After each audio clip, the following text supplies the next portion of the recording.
Pada tahun 1960-an, penyakit jantung semakin meningkat. Hal ini telah menimbulkan tanda tanya dalam kalangan para saintis dan doktor. Para penyelidik berusaha keras untuk mencari punca utama krisis kesihatan yang semakin meningkat ini. Siasatan mereka telah membawa mereka kepada penemuan mengenai hubungan antara diet dan pemakanan manusia terhadap kesihatan jantung. Memang benar bahawa lemak dalam makanan merupakan antara penyumbang utama terhadap masalah ini. Namun begitu, beberapa penyelidik mengesyaki ada lebih banyak perkara yang perlu dikaji. Antaranya ialah Dr. John Yudkin, seorang saintis British yang mula mengesyaki bahawa gula adalah punca utama kepada penyakit jantung berbanding lemak. Penyelidikan Yudkin menunjukkan bahaya pengambilan gula berlebihan yang bukan sahaja menjadi punca penyakit jantung tetapi juga penyakit kronik lain. Namun penemuannya ditentang oleh banyak pihak dan diragui. Dan pada ketika itu, dunia mula menganggap diet rendah lemak adalah kunci untuk kesihatan yang lebih baik. Penyelidikan Yudkin yang mencabar idea ini telah dianggap dan dilihat sebagai radikal dan tidak berasas oleh ramai. Ketika penyelidikan Dr. Yudkin mula mendapat perhatian ramai, industri gula menganggap hal ini akan mengancam bisnes mereka.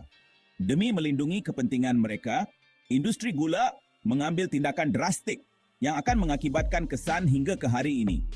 Sekumpulan eksekutif industri gula yang beroperasi di bawah nama Sugar Research Foundation berusaha untuk menutup mulut suara-suara yang mencabar imej gula yang dikatakan sihat. Strategi mereka licik dan berkesan. Mereka berusaha untuk memburukkan nama baik Dr. Yudkin dan menyokong penyelidikan yang akan mengalihkan kesalahan penyakit jantung kepada lemak. Untuk mencapai matlamat ini, Sugar Research Foundation yang kemudiannya dinamakan semula sebagai Sugar Association, beralih kepada penyelidik terkemuka di University Harvard. Para saintis Harvard ini telah disogok dengan sejumlah dana yang besar daripada industri gula untuk memulakan projek penyelidikan dengan agenda yang telah ditetapkan. Pendek kata, menyelewengkan fakta. Tugas mereka adalah untuk menyemak semula kajian sedia ada tentang diet dan kesihatan jantung dengan teliti serta menyokong kajian yang menyokong industri gula.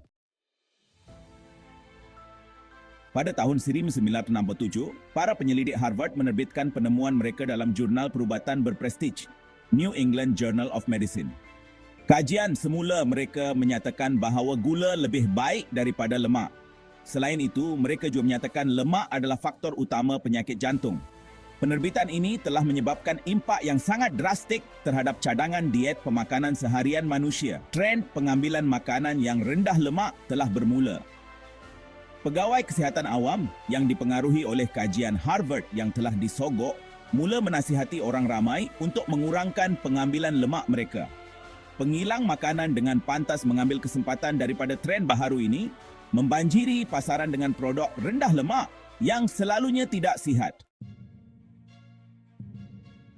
Bahagian 4, gula tersembunyi. Akibat sebenar perangkap rendah lemak. Walaupun mengurangkan lemak daripada produk makanan kedengaran seperti langkah yang sihat, ia menimbulkan masalah yang tidak dijangka pengurangan lemak dalam makanan, selalunya menjadikan makanan hambar dan tidak sedap. Untuk mengimbangi kekurangan rasa makanan ini, pengilang makanan beralih kepada bahan yang murah dan mengandung gula yang tinggi. Gula telah ditambah kepada segala-galanya, termasuklah di dalam bijirin sarapan pagi, yogurt, sos salad, semuanya atas nama menjadikan makanan rendah lemak dan lebih sedap. Pengguna yang tidak menyedari konspirasi gula ini percaya bahawa mereka telah membuat pilihan yang sihat dengan memilih alternatif rendah lemak. Bahagian 5, membongkar kebenaran. Dokumen penipuan gula. Selama berapa dekad, konspirasi dan penipuan industri gula ini telah disembunyikan daripada pandangan umum. Kemudian pada tahun 2016, penyelidik di University California San Francisco menemui dokumen mengenai industri gula yang mendedahkan kebenaran tentang kajian Harvard. Dokumen-dokumen ini mendedahkan aktiviti penyuapan rasuah oleh industri gula terhadap penyelidikan Harvard dan pengaruhnya terhadap kesimpulan kajian.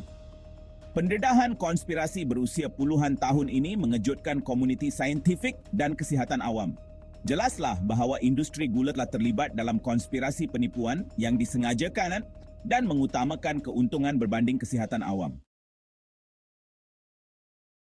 Bahagian 6, manis tetapi berbahaya.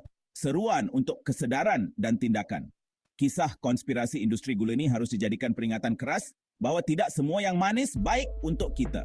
Gula yang dahulunya hidangan yang jarang dinikmati, kini menjadi semakin popular dalam diet seharian kita dan menyumbang kepada pelbagai masalah kesihatan. Adalah penting untuk kita sentiasa peka terhadap pengambilan gula seharian kita dan membuat pilihan yang tepat tentang makanan yang kita makan.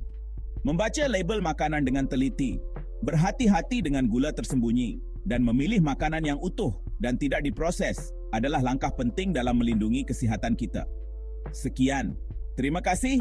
Jangan lupa untuk subscribe dan tekan butang notifikasi channel ini.